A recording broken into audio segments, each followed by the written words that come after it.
Assalamualaikum warahmatullahi wabarakatuh. Salam sejahtera untuk kita semua.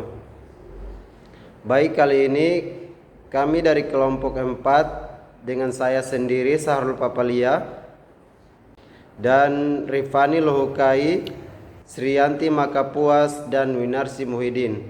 Kali ini kami akan memaparkan materi mengenai prinsip efektif dan contoh implementasi dalam pembelajaran. Rumuskanlah prinsip relevansi kurikulum di salah satu sekolah. Baik, materi pertama akan dijelaskan oleh saya sendiri, yaitu mengenai prinsip efektivitas. Jadi, apa itu prinsip efektivitas? Prinsip efektivitas itu adalah usaha dalam mengembangkan kurikulum untuk mencapai tujuan, hasil, dan sasaran yang tepat baik secara kualitas maupun kuantitas. Kenapa dikatakan efektif?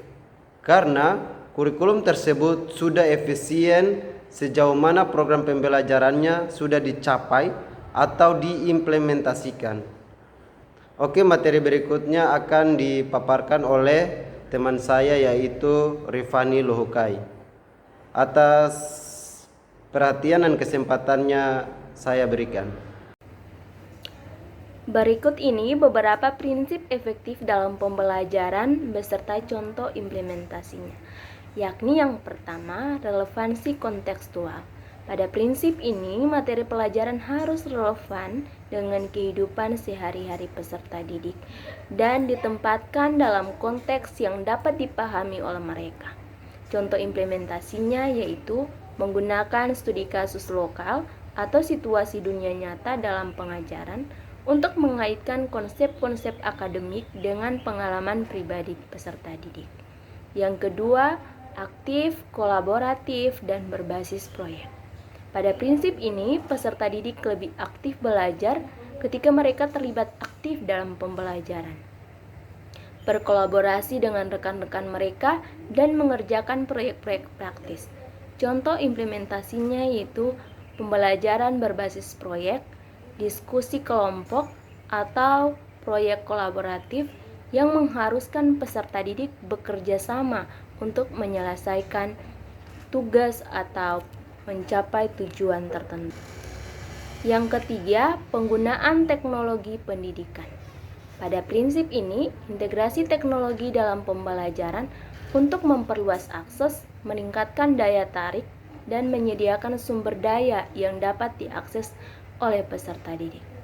Contoh implementasinya yaitu penggunaan platform pembelajaran daring, aplikasi edukatif, atau multimedia interaktif dalam pengajaran untuk menciptakan pengalaman belajar yang menarik. Yang keempat, feedback dan berkelanjutan. Pada prinsip ini, pembelajaran umpan balik secara teratur dan segera kepada siswa untuk membantu mereka memahami kekuatan dan kelemahan mereka serta meningkatkan kinerja.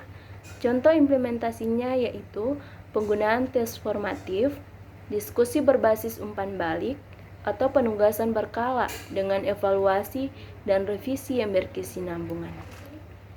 Yang kelima, diferensiasi instruksional. Pada prinsip ini, mengakui perbedaan individu di antara peserta didik dan menyediakan instruksi yang disesuaikan dengan kebutuhan, tingkat pemahaman, dan gaya belajar masing-masing peserta didik. Contoh implementasinya, penyediaan materi tambahan, tugas pilihan, atau kelompok belajar berdasarkan tingkat kemampuan peserta didik. Yang keenam, pembelajaran berpusat pada peserta didik. Pada prinsip ini, menempatkan peserta didik sebagai pusat pembelajaran, memfasilitasi eksplorasi, penemuan, dan pemecahan masalah. Contoh implementasinya yaitu metode pembelajaran berbasis proyek, penugasan mandiri, atau penyelidikan yang memungkinkan peserta didik mengemukakan pertanyaan mereka sendiri dan mengarahkan pembelajaran mereka. Oke, baik, itulah penjelasan singkat dari teman saya yaitu Rifanil Hukai. Selanjutnya kita beralih ke materi berikutnya yang akan dijelaskan oleh Sriyanti Makapuas. Kepada Kak Sri, waktu dan tempat dipersilahkan. Selanjutnya, sasaran efektivitas pengembangan kurikulum. Nah, dalam sasaran efektivitas pengembangan kurikulum terbagi menjadi dua. Yang pertama, efektivitas mengajar guru. Yang kedua, efektivitas belajar peserta didik. Efektivitas mengajar guru artinya sejauh mana kegiatan pembelajaran yang direncanakan dan dilaksanakan dengan baik itu dapat diukur dalam penilaian kinerja dan sesuai dengan modul ajar. Kemudian yang berikut, efektivitas belajar peserta didik artinya sejauh mana tujuan pembelajaran yang diinginkan dapat dicapai melalui kegiatan pembelajaran. Kegiatan ini dapat diukur melalui asesmen formatif, asesmen sumatif, dan refleksi. Selanjutnya, implementasi prinsip efektivitas dalam pembelajaran. Nah, terbagi menjadi beberapa bagian. Yang pertama, kejelasan. Guru menyampaikan informasi dengan jelas dan dapat diterima oleh peserta didik. Yang kedua, variasi. Guru menggunakan berbagai strategi, metode, dan model pembelajaran. Yang ketiga, keterlibatan peserta didik. Nah, pada kegiatan ini, guru memaksimalkan waktu dalam kegiatan peserta didik. Kemudian yang terakhir, pencapaian peserta didik. Dalam proses pembelajaran yang bermutu harus didukung oleh guru yang berkualitas, sarana dan prasarana yang memadai, sumber belajar yang cukup, dan lingkungan yang mendukung. Oke, baik, itulah penjelasan singkat dari Sriyanti Makapuas. Kemudian materi berikutnya akan dijelaskan oleh teman saya yaitu Winarsi Muhyiddin. Kepada Winarsi, waktu dan tempat dipersilahkan. Nah, untuk selanjutnya efektivitas guru. Guru pada tingkat SMP yaitu guru diharuskan memberikan 4 materi pembelajaran IPA dalam satu pelajaran sesuai dengan pedoman kurikulum dalam jangkauan mengajar. Pada 3 materi sisanya belum bisa diajarkan karena waktu yang kurang. Maka dikatakan bahwa program pelaksanaan belum efektif, sehingga guru harus memetakan sesuai dengan alokasi waktu dan juga kalender pendidikan. Untuk selanjutnya, efektivitas belajar peserta didik.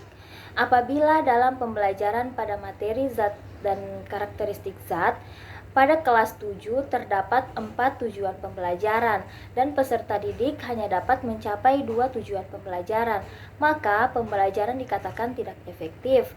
Hal ini dilihat dari hasil asesmen dan juga refleksi. Mungkin itu saja beberapa materi dari kami mengenai prinsip efektif dan contoh implementasi dalam pembelajaran. Dan rumuskanlah prinsip relevansi kurikulum di salah satu sekolah.